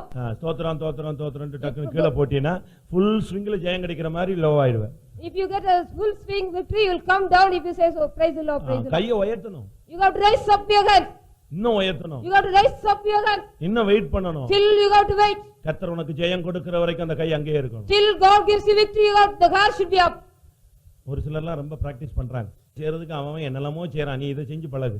Many are doing more thing for exercise, you do this. தெருவா சுத்துறதெல்லாம் waste. It is a roaming against the streets is waste. 2 மணி நேரம் ஆவில் நிரம்பி பாரு, எக்ஸர்சைஸே தேவையில்லை. If you feel in the spirit, no need exercise. 1 மணி நேரம் கைகளை உயர்த்தி பாரு, எக்ஸர்சைஸே தேவை If you கிடையாது. raise your hands for 1 hour, no need exercise. எல்லாமே பைபிள்ல தெளிவா இருக்கு. நாம தான் அந்த ரூட்ல போகாதனால கடைசில டாக்டர் சொல்றான், நீ டெய்லி 3 கிலோமீட்டர் நடன்னு. அது எதுக்கு நடக்கலாம்? சுவிசேஷ ஊழியத்துக்கு வானா ஒருத்தனும் வர மாட்டான். Nobody is coming for the ministry of gospel, but doctor says you walk for 1 hour or 2 hours, they are obeying that. Daily 3 kilometre நடக்கணும்னா அதை மட்டும் கரெக்டா அது வரைக்கும் 8 மணிக்கு எழும்புறாள், அதுக்கு பிறகு கரெக்டா 5 மணிக்கு எழும்பிடுறான். After that they get up at 5 o'clock for walking 3 hours because the doctor said why? செத்து போயிருவோம்னு பயம். Because fear of death. சீக்கிரம் செத்து போயிருவோம், Soon I will die. சபையை விட்டு போயிருவோம், I will go from the church. சபையை விட்டு போறத பத்தி கவலை இல்ல. It is not a worry about going நீ away from தேவனை the விட்டு church. போய் கொண்டே இருக்கிறாய். You are going away from God. நீ தேவனை நோக்கி உன்னுடைய கைகளை ஏறெடுத்து நீ பழகு. You practice raising up your hands towards God. Zephaniah 3:16 சொல்லி இருக்கு, உன் கைகளை தளர விடாதே என்று சீயோனுக்கு சொல்லப்படும். It is said to Zion, don't find your hands. எப்பொழுதும் உன்னுடைய கைகள் விரிக்கப்பட்டே இருக்க வேண்டும். Always your hands should be stretched up. எப்பொழுதும் நீ தேவனை இன்னைக்கு எத்தனையோ அது அளவுக்கு அதிகமான வசன ஆதாரங்கள் உண்டு. There are more evidences of verses here. நீ உன்னுடைய கையை உயர்த்தினா வாதை உண்டாகும், நீ உன் கையை உயர்த்தினா வாதை நிறுத்தப்படும். If you raise up your hands, you will get plague. If you raise up your hands, the plague will stop. Full மந்திரமும் இதுக்குள்ளதாங்க இருக்கு. All chanting is in this. நேத்து ஒருத்தர் சாட்சி சொன்னார் ஒரு கன்வென்ஷன். Yesterday one man எல்லா மந்திரவாதிகளுக்கும் பெரிய மந்திரவாதி இயேசு கிறிஸ்து. Our Jesus is a great magician. அவசரத்துல அந்த வார்த்தையை யூஸ் பண்ணிட்டார். Suddenly he used it. ரொம்ப வேகமா சொல்லும் பொழுது எல்லா மந்திரவாதிகளுக்கும் மேலான மந்திரவாதி இயேசுன்னு. With a hasty he said so. எனக்கு அது கேட்டதுல இருந்து ஆச்சரியம், உண்மைதான் ஒத்துக்கிட்டேன். I also accepted it is truth. ஏன்னா எல்லா பவரையும் சூனியமாக்குற சக்தி இவர்ட்ட தான் இருக்கு. He got a power to make all powers nothing. இந்த மந்திரத்தை நீங்க கத்துக்கங்க, வேற ஒண்ணுமே கிடையாது. கைகளை உயர்த்திட்டீனா உனக்கு ஆப்போசிட் ஆள் ஒண்ணுமே இல்லாம ஆயிடும். If you raise up your hands, nobody will be against you if you learn this chanting. பார்வோனுக்கு முன்பாக மோசே தன்னுடைய கைகளை உயர்த்தினான். Before Pharaoh, Moses raised up his hand. அந்த தேசம் முழுவதும் வாதிக்கப்பட்டது. The whole land was under plague. திரும்ப பார்வோன் வந்து மன்னிப்பு கேட்டான். Pharaoh asked forgiveness. திரும்ப அதே மோசே தன்னுடைய கையை அந்த இடத்துல இருந்து ஏறெடுத்தான், வாதை நின்று போயிற்று. Again Moses raised up his hand, the plague stopped. வாசியுங்கள் யாத்திராகமம் 10:22. Exodus 10:22. மோசே தன் கைகளை வானத்துக்கு நேராக நீட்டினான். Moses stretched forth his hand toward heaven. உடனே 3 நாள் காரிருள், வாதை வந்து விட்டது. There was a thick darkness in the land. யாத்திராகமம் 9:29 பாருங்கள். Exodus 9:29. என் கையை நான் தூக்கிட்டேன்னு சொன்னா எல்லாம் ஸ்டாப் ஆயிடும். If I spread my hands, everything will be stopped. எத்தனை பேருக்கு இந்த நிச்சயம் வந்திருக்கு? கைகளை வைத்துங்க How many of you are having such assurance? Hallelujah. Pastor கையை உயர்த்தணும் இல்ல, யுத்தம் உனக்கு, நீ உன் கையை உயர்த்தணும். You have to raise your hand if not the pastor. Pastor கையை உயர்த்தணும் கிடையாது, பாஸ்டர் அவருக்கு புள்ள பிரச்சனைக்கு கை வைத்துவாரு. Pastor will raise up his hands for his children, but you have to raise up your hands. உங்க கை எப்பமாவது இறங்கிச்சுனா நாங்க தோள் கொடுக்க ரெடியாக இருக்கிறோம். If your hands are coming down, we are ready to give you shoulder. ஆசாரியனாக ஆரோன் என்ன செய்தான்? What the priest ஓடி வந்து தோள் கொடுத்து கையை தூக்கி பிடிச்சிட்டான். He gave his shoulder and raised up his hand. இன்னொரு பகுதியில ஊர் வந்து அவன் வந்து கை பிடித்து அவனும் தூக்கி பிடிச்சிட்டான். Who also came in the another way and raised his hand. யோசுவாவுடைய திறமையில ஜெயம் கிடையாது. It is not in the ability of Joshua. உன்னுடைய அறிவோ உன்னுடைய திறமையோ உன்னுடைய பிசினஸ் டெக்னிக்ல நீ முன்னேறி போகல, தேவனுடைய கிருபையினால நீ முன்னேறி கொண்டே வருகிறாய். You are going with the grace of God upward, not with your business or we are able not with your வெற்றியும் ability. தோல்வியும் உன் கையில தான் இருக்கு. The failure and the victory is in your hand. இன்றையில இருந்து உன் கை உயர உயர கர்த்தர் உன்னை உயர்த்தி கொண்டே வருவார், நீ ஜெயித்து கொண்டே வருவாய். You are going on get the victory, God is going to lift you up. சத்துருவை வாதிக்கவும் முடியும், வாதையை நிறுத்தவும் முடியும். You can make the enemy, you can stop the plague. ஆக்கவும் அழிக்கவும் தேவன் உன்னுடைய கையில வல்லமையை கொடுக்கிறார். God has given power to you, make and destroy. இது நீயே செய்ய முடியும். You can do it. மந்திரவாதி நீங்க போய் பாருங்க. You see the magician, மணிக்கணக்கா ஒரே இதுல உட்கார்ந்து இருக்கானே. For hours they will be sitting in the same place. மணிக்கணக்கா அந்த மந்திரத்தை சொல்லிட்டே இருக்கானே. For hours they will be chanting that. மணிக்கணக்கா தண்ணிக்குள்ளே நின்னுட்டு இருக்கானே. They standing in the water for hours. எத்தனை நாள் சாப்பிடாம அவன் உட்கார்ந்துட்டு இருக்கான். Will eat without eating for many days. நமக்கு தான் 10 நிமிஷம் உட்காரணும்னா அப்படியே எந்திரிச்சு இந்த சுகர் பார்ட்டி மாதிரி சுத்தி சுத்தி வர்றான். We are only roaming like a sugar people. We can't sit for 10 minutes. ஒரு 1 hour ஒரு கான்சென்ட்ரேட் பண்ணி ஒரு பிரசங்கத்தை கேட்க சக்தி இல்ல. You don't have a power to hear the message for 1 hour. ஆனா அவன் தன்னுடைய காரியம் சாதிக்கணும்னு சொல்லி அவன் அப்படியே உட்கார்ந்துறான். He is sitting as it is for to make his நீங்க பழைய இந்து சாமியார்களை குறித்து கேள்விப்பட்டு பாருங்க. You might have heard about the அப்படியே உட்கார்ந்து நிஷ்டையிலே இருந்து வருஷக்கணக்கா இருந்து அப்படியே சமாதி ஆனவங்களை நீங்க பார்த்திருப்பீங்க. You might have seen the people they were died even in the same level. ஜெயத்தின ஒரு பகுதி தரித்திருத்தல். In the victory one part is you have to stay. நீ ஒரு இடத்துல ஒரு காரியத்துல இறங்கிட்டேனா அதுல அப்படியே ஸ்டாண்ட் பண்ணி காட்டணும். You have to stand in the place if you come in the மோசே மாதிரி அப்படியே கையை தூக்கி மேல கீழேயும் கொண்டு வந்துட்டே இருந்தேனா குடும்பம் மேல போகும் கீழ வரும் தத்தளிச்சிட்டே தான் இருக்கும். Your family will be going under condition if you rise and bring down your hands again. யோசுவா கையை வைத்துவான்னு சொல்ல முடியாது. கையை வைத்த வேண்டியது மோசே தான். Only Moses raised up his hand, not Joshua. உன் பிள்ளை கையை வைத்தல, புருஷன் கையை வைத்தல, அவங்க எல்லாம் கையை வைத்தல, நான் ஒருத்த மட்டும் கையை வைத்திருக்கிறேன்னு நீ சொல்லாத. நீதான் உயர்த்த வேண்டும். You have to raise up your hands. You don't say my husband or my wife or children not raising their hands. சங்கீதம் 88:9 பார்க்கும் பொழுது என் கைகளை உம்மை நோக்கி விரித்திருக்கிறேன். I have stretched my hands toward you. ஒவ்வொரு தேவனுடைய பிள்ளைகளும் கைகளை விரியுங்கள். Each child of God stretch up your hands. பரலோகத்துக்கு நேராக கைகளை ஏறெடுங்கள். Toward the heaven you stretch up your hands. ஒரு இடத்துல ஒரு கட்டம் வந்த பொழுது When there was a time come, தாவீது சொன்னா, ஆண்டவரே எங்களுக்காக உம்முடைய கையை உயர்த்தும் ஆண்டவரேன்னு சொன்னான். Lord, for our sake you raise up your hands. ஏழைகளுக்காக உம்முடைய கைகளை உயர்த்தும், மறந்து விடாதேயும் சொன்னான். Lord, don't forget, raise up your hands for the poor people. தான் கையை உயர்த்துறது மாத்திரமல்ல, அவன் சொன்னா ஆண்டவரையும் பார்த்து நீங்களும் எனக்காக கையை உயர்த்தணும்னா. Not only he raised up his hands, seeing the Lord, he said, Lord, you also should raise up your hands. 10ஆம் சங்கீதம் 12ஆம் வசனம் வாசியுங்கள். Psalms 10:18. தேவனே உம்முடைய கைகளை உயர்த்தும், ஏழைகளை மறந்து விடாதேயும் Lord, சொன்னான். lift up thine hand, forget not the humble. ஆண்டவர் உயர்த்தினாரா? Did God raise? அவன் சொன்ன உடனே ஆண்டவர் தன்னுடைய கையை அவனுக்காக உயர்த்தினார். Immediately when he said, he lifted up his hand for him. இன்னும் கொஞ்ச நேரத்துல நீங்களும் கைகளை உயர்த்த போறீங்க, ஆண்டவரும் கைகளை உயர்த்த போறார், நானும் கையை உயர்த்த போறேன். For a little time you are going to raise up your hands, God is also going to raise up your hands, I also going to raise up my இனிமேல் hands. விசுவாசிகளுக்கு தோல்விங்கிற பேச்சே வரக்கூடாது. There is no speaking of failure in the believers. படிப்போ வேலையோ பிசினஸோ பிரயாணமோ எதுவா இருந்தாலும் எல்லா இடங்களிலும் கிறிஸ்துவுக்குள் எங்களை தேவன் வெற்றி சிறக்க பண்ணுகிறார். In all places God is making conqueror in everything. எல்லா இடங்களிலும் எங்களை வெற்றி சிறக்க பண்ணுகிற In all Kristu. places making us conquerors. இன்னொரு இடத்துல சொல்லி இருக்கிறது, முற்றும் ஜெயிக்கிறோம். We get victory. ஒவ்வொரு தேவனுடைய பிள்ளைகளும் முழுவதும் ஜெயிக்கக்கூடியவர்களாய் மாற வேண்டும். We child of God has to overcome wholly. உபாகமம் 32:40 கர்த்தர் என் கையை உயர்த்துகிறேன்னு சொல்லுகிறார். Deuteronomy 32:40 God says, I raise up my hands. ஆண்டவர் என்ன செய்றாரு? இவன் கைகளை உயர்த்துன்னு சொன்ன உடனே அவர் இவனுக்காக கைகளை உயர்த்தி நான் என்றென்றும் ஜீவித்திருக்கிறவர். He is living forever. He stretched his hand for him. எசேக்கியேல் 36:7 சொல்லி இருக்கிறது, ஆண்டவர் தன் கைகளை விரித்திருக்கிறார். Ezekiel 36:7 it is said God has stretched up his hand. இன்னையிலிருந்து கர்த்தருடைய யுத்தம் எல்லாம் நம்முடைய யுத்தம் எல்லாம் கர்த்தருடைய யுத்தம். From today onwards the battle of God is ours and the battle of ours is God. நீங்களும் நாங்களும் எல்லாரும் தேவனும் பரலோகமும் சேர்ந்து ஜெயத்துக்காக தங்களுடைய கைகளை ஏறெடுக்க போகிறது. We are going to raise up our hands toward with God, the heaven and all things for the victory. இந்த இடத்துல தான் ஆண்டவருக்கு பெயர் Jehovah நிசி. In this place only the name of the Lord is Jehovah Nissi. கர்த்தர் என் ஜெயக்கொடி என்று அழைக்கப்பட்டார். God was called, God was my banner. அதனால பிரச்சனையை எப்படி தீர்க்கிறதுன்னு ஒவ்வொருத்திட்டயா போய் நீங்க அட்வைஸ் கேட்டுக்கிட்டே இருக்க வேண்டாம். In order to get the advice from everybody, how to tackle the அது matter. எப்படி அவனை எப்படி மேற்கொள்ளலாம், யாரை வச்சு பேசலாம், ஒண்ணு வேண்டாம். நீ ஆண்டவரை வச்சு பேசு. You speak with the Lord, no need to talk with anybody. How can I talk with him? அவர் ஆள் அனுப்புவாரு. He will send some person. அவர் தூதனை அனுப்புவார். He will send his messenger. அது அவர் யாரையாவது ஒருத்தனை கொண்டு வந்து நிறுத்துவாரு. He will bring anybody to in front of him. நீ உன் கையை உயர்த்திட்டா போதும், அவர் கையை உயர்த்த ஆரம்பிச்சிருவார். If you raise up your hands, he will also stop. தேவனும் நீயும் கையை உயர்த்தின பின்பு எந்த ஒரு வல்லமையும் ஜெயிக்க முடியாது. No power can get a victory if you and God is raising your hands. தேவன் தன்னுடைய கையை உயர்த்திட்டாலே ஆசீர்வாதம் வந்துருச்சுன்னு அர்த்தம். If God has raised up hands, the blessing has come down. லூக்கா 24:5 எழுப்பப்பட்டதான இயேசு அவர் பரத்துக்கு போகும் பொழுது தன்னுடைய கைகளை உயர்த்தினார், அப்பொழுது ஜனத்தை ஆசீர்வதித்தார். He blessed the hands when he raised up, when he descended, when he went up to heaven. அவர் பரலோகத்துக்கு ஏறி போகும் பொழுது ஜனத்தை தகரத்தை விரித்து ஆசீர்வதித்தார். When he went up to the heaven, he stretched his hands and blessed them. இன்றைக்கு எத்தனை பேர் இந்த அனுபவத்தை பெற்றுக்கொள்ள How many விரும்புகிறீர்கள்? of you are going to get this experience today? யோசுவா ரொம்ப வல்லமை உள்ள ஒரு ஆள்தான். Joshua was a powerful man. ஜனங்கள் எல்லாம் உற்சாகம் உள்ள ஜனங்கள் தான். People were also willing people. அதனால ஜெயம் கிடைச்சிருதுன்னு யோசிச்சிராதீங்க. You don't think victory got from that. உங்களுடைய அறிவில கிடைச்சதுன்னு நீ எப்பவும் சொல்லிர கூடாது. Never say you got the victory in your knowledge. ராஜதந்திரத்துல நான் முன்னேறிட்டேன் நீ சொல்லிர கூடாது. Don't say come forward with the cunning of the king.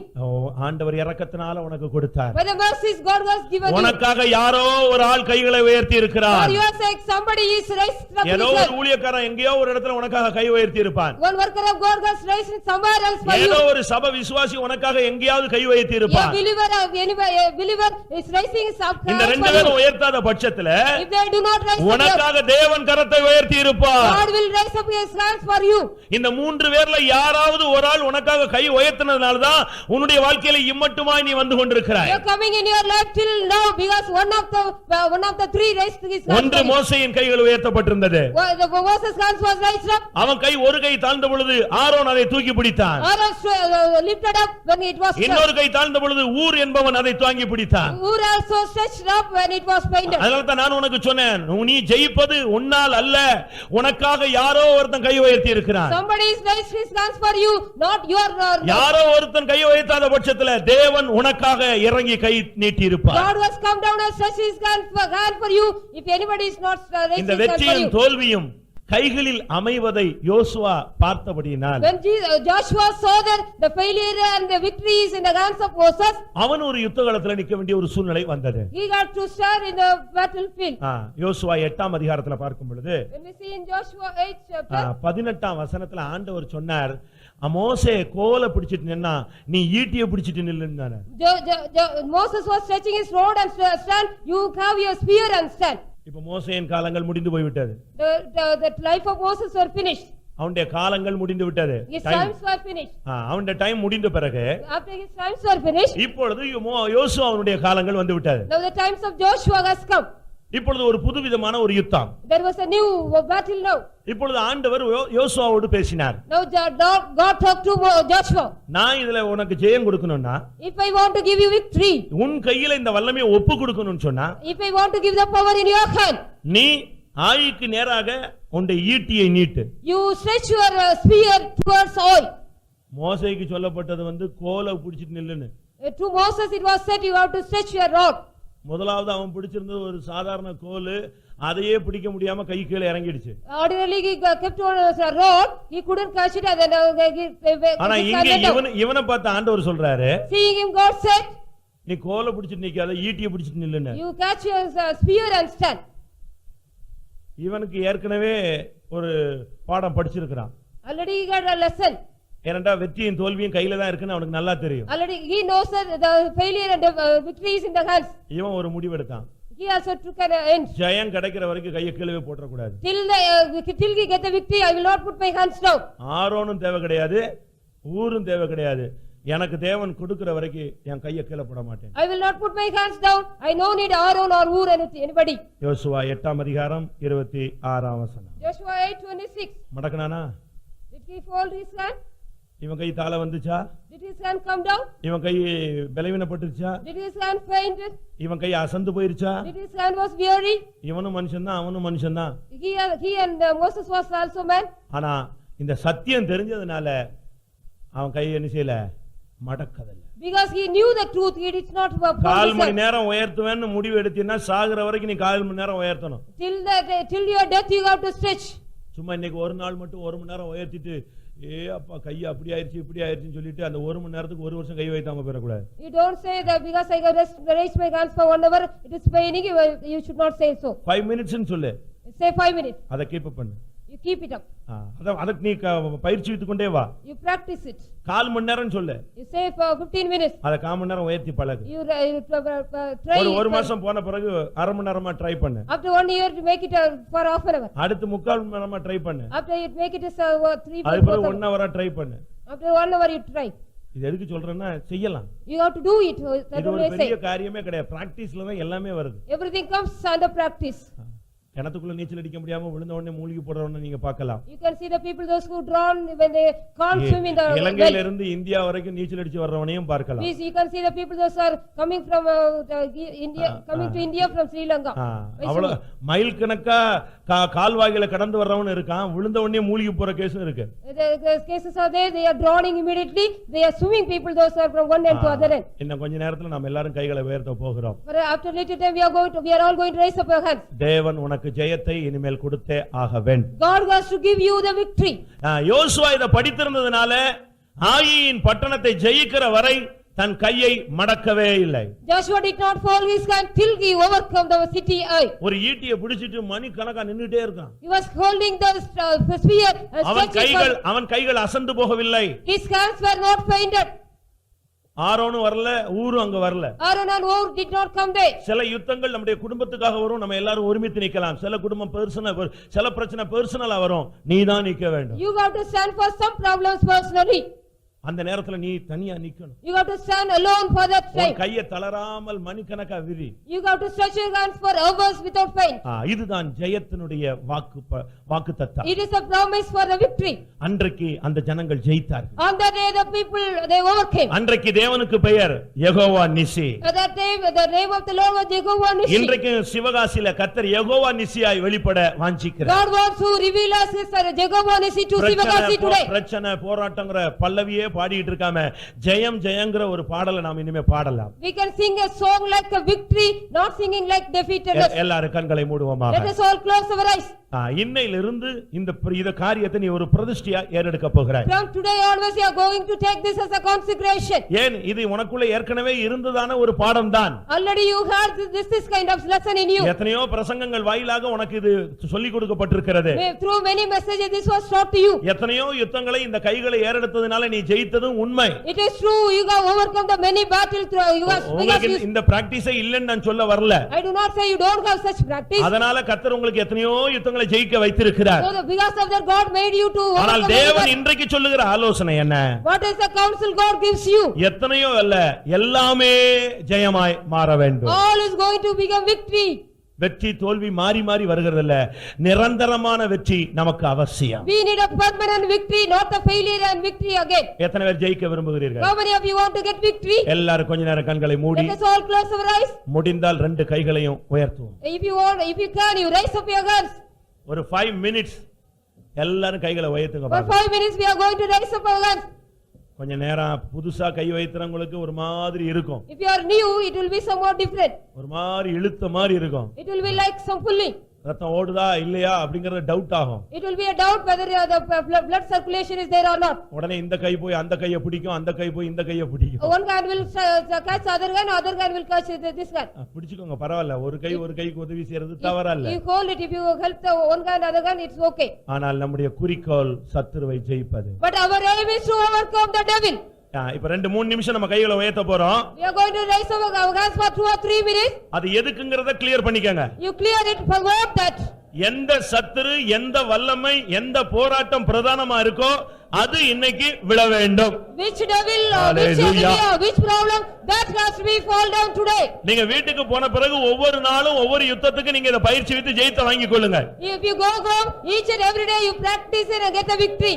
ஆனால் இன்றைக்கு பிரதானமாய் உன்னோடு போராடுகிற அமலேக்கின் ஆவியை நீ ஜெயிக்க வேண்டும். Today you going to overcome the important spirit, the Amalekites which are that's against you. அலைந்து திரிகிற வல்லமை, The spirit which roaming here and there. அலைக்கழிக்கிற ஆவி, The spirit which destroying you. உன்னுடைய பிள்ளைய மனைவிய புருஷனை சுத்த வைக்கிற ஆவி, The spirit which make your children or your husband to roam. போஜன பிரியனாய் உன்னை மாற்றுகிற ஆவி, The spirit which make you a gluttonous person. அபிஷேகம் பெற்ற மனிதனுக்கு விரோதமாய் உன்னை எழுப்புகிற ஆவி, The spirit which makes you against anointed person. மாம்சத்தின் கிரியைகளினாலே உன்னை தாக்குகிற ஆவி, The spirit which attack you with a carnal nature. இந்த அமலேக்கின் ஆவிய இன்னைக்கு இந்த கூட்டத்துல 12ஆம் மணி நேரத்துல நாம் சங்கரிக்க போகிறோம். We are going to destroy this spirit in the 12th hour of today. இதுவரை நீ எவ்வளவோ முயற்சித்தாய், You have tried very. ஆனால் இன்றைக்கு உன்னுடைய கைகள் ஏறெடுக்க சத்துரு விழுந்து கொண்டே வருகிறார். You are going on stretching up your hand. The enemy is going on falling. ஹalleluya! எல்லாரும் கைகளை உயர்த்துங்கள். Let us all raise up your hands. ஓ, ஜெயத்தின் கொடி பறக்கிற நேரம். The banner of victory is going to overflow. இயேசுவின் நாமத்திலே ஜெய கொடி பறக்கட்டும். In the name of Jesus, let there be O, victory. Jehovah நிசி நம்முடைய மத்தியிலே வந்திருக்கிறார். The Jehovah Nissi is in our midst. ஹalleluya! எந்த சத்துரு விழணுமோ அவனுக்காக கைகளை உயர்த்து. All the enemies is going to fall down. ஹalleluya, ஹalleluya, ஹalleluya. ஓ ரபக ஷக்குரமானியா.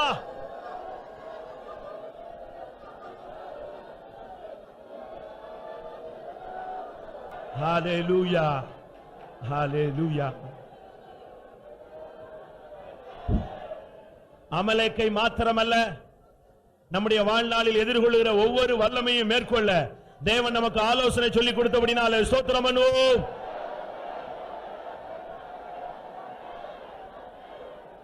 ஒவ்வொரு யுத்தத்திலும் நம்மை ஜெயிக்கிறவர்களாய் மாற்றும்படியாக தேவன் நம்மோடு இடைப்பட்டுக் கொண்டிருந்தபடினாலே ஸ்தோத்திரம் பண்ணுவோம்.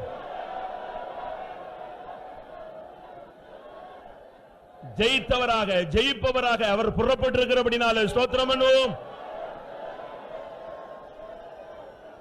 கர்த்தர் நம்முடைய யெகோவா நிசியாய் காலைவேளையில வெளிப்பட்டபடினாலே ஸ்தோத்திரம் பண்ணுவோம். ஒவ்வொருவரும் இரவும் பகலும் கரங்களை உயர்த்தி விரித்து ஆண்டவரிடத்திலிருந்து வெற்றியை பெற்றுக்கொள்ள ஒவ்வொருவருக்கும் உதவி செய்ய முடியாது. ஸ்தோத்திரம் பண்ணுவோம். விசேஷமாக எந்த காரியத்துக்காக இந்த கால வேளையில தேவனுடைய ஜனங்கள் கரங்களை ஏறெடுத்தார்களோ கர்த்தர் அதுல நிச்சயமாய் ஜெயித்த கட்டளை போறபடினாலே ஸ்தோத்திரம் பண்ணுவோம். ஹல்லேலூயா, ஹல்லேலூயா, ஹல்லேலூயா.